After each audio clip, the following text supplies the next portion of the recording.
ইটেক জুনে সকলকে স্বাগতম। আমরা যারা ফটোশপের কাজ করি এবং ছবি প্রিন্টের কাজ করি তাদের প্রায় টাইমই একটা কাজ করতে হয়, সেটি হচ্ছে একটি ছবিকে অন্য একটি পেজে নিয়ে সেটাকে সেট আপ করে তারপরে প্রিন্টের জন্য তৈরি করতে হয়। তো বিশেষ করে আমরা যখন পাসপোর্ট সাইজের ছবি করি তখন পাসপোর্ট সাইজের ছবি আগে ক্রপ করে সেটাকে এখানে কাজ করে তার পরবর্তীতে এটাকে প্রিন্টের জন্য A4 পেজে নিয়ে এটাকে সেট আপ করতে হয় প্রিন্টের জন্য। তো এই কাজটা আমাদের বারবারই করতে হয়। এই বারবার ম্যানুয়ালি কাজটাকে কিভাবে শর্টকাটে এক ক্লিকে করা যায় সেটি আপনাদেরকে আজকে দেখাবো। তো ফটোশপের অ্যাকশন রেকর্ডের মাধ্যমে সে কাজটি কিভাবে করবেন, তো চলুন দেখা যাক। প্রথমে আমি একটি ছবিকে পাসপোর্ট সাইজে ক্রপ করে নিচ্ছি।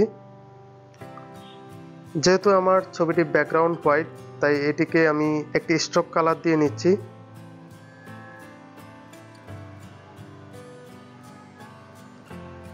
পরবর্তীতে অ্যাকশন থেকে নিউ অ্যাকশনে ক্লিক করে একটি অ্যাকশন তৈরি করে নিতে হবে। তো আমি এটির নাম দিচ্ছি A4 পেপার প্রিন্ট, বা আপনি যে নামই দেন সমস্যা নাই। এখান থেকে ফাংশনকে প্লাস একটা এক্সট্রাকে সিলেক্ট করে নিতে হবে, এটি হচ্ছে শর্টকাট কে হিসেবে থাকবে। এখন রেকর্ডিংটা চালু হয়ে গেছে। এখন আমি যা করব সব রেকর্ড হবে। প্রথমে আমি একটি A4 সাইজের পেপার নিচ্ছি। A4 সাইজের পেপার নেওয়ার পরবর্তীতে এই ছবিটিকে আমি A4 সাইজের পেপারে সেট করে নিচ্ছি।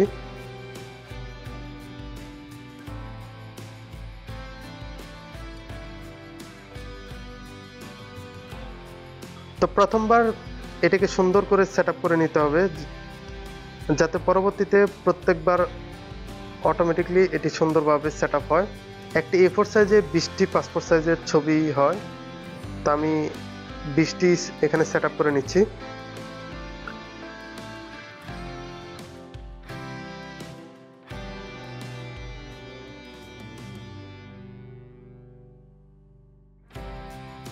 সেট করে নেওয়ার পরবর্তীতে আমি রেকর্ডটাকে স্টপ করে দিচ্ছি। স্টপ করার পরবর্তীতে আমার অ্যাকশনটি রেকর্ড করা হয়ে গেছে। আমি A4 সাইজের পেপারটি কেটে দিলাম। এখন আমি শর্টকাট কেটে চাপ দিলাম, সাথে সাথে পেজ ওপেন হয়ে সেট হয়ে গেল ছবিটি।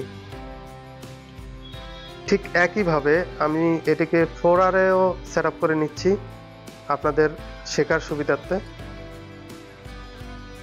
4R জন্য নতুন একটি অ্যাকশন তৈরি করতেছি।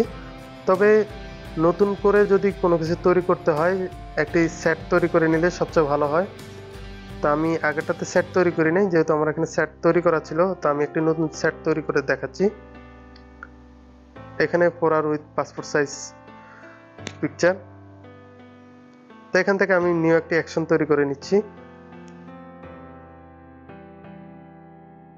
এটিকে শুধু 4R রাখলাম, আর শর্টকাট কিটি ফাংশন 4 এবং শিট ব্যবহার করলাম। পরবর্তীতে পেজটি ওপেন করে নিচ্ছি। 4R পেজ হয় 4x6। একটি 4R পেজে 6টি পাসপোর্ট সাইজের পিকচার ধরে। তা আমি 6টি এখানে সেট করে নিচ্ছি।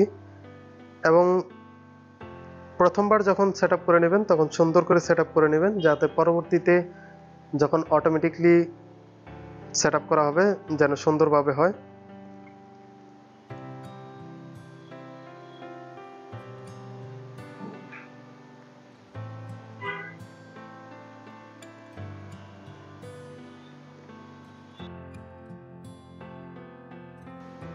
তো আমি পাসপোর্ট সাইজের পিকচারটি 4R সাইজে সেট করে নিলাম।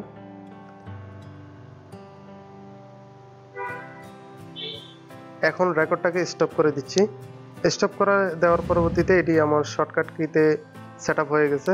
এটি কেটে দিচ্ছি। এখন আমি ফাংশন 4 শিফট ফাংশন 4 দিলাম, ব্যাস আমার অটোমেটিকলি সেট হয়ে গেল। তো আমি এই ছবিটি দিয়ে যেহেতু রেকর্ড করলাম, অন্য একটি ছবি নিয়ে এখন আপনাদের দেখাচ্ছি। প্রথমে এটি ক্রপ করে নিচ্ছি।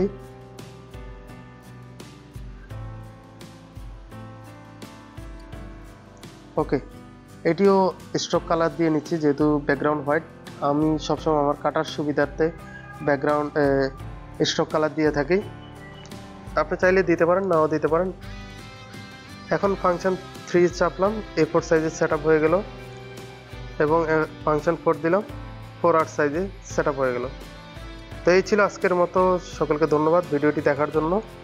এরকম টেক রিলেটেড আরও ভিডিও পেতে ফেসবুকে দেখে থাকলে পেজটি ফলো করুন এবং ইউটিউবে দেখে থাকলে চ্যানেলটি সাবস্ক্রাইব করুন। সকলকে ধন্যবাদ, আল্লাহ হাফিজ।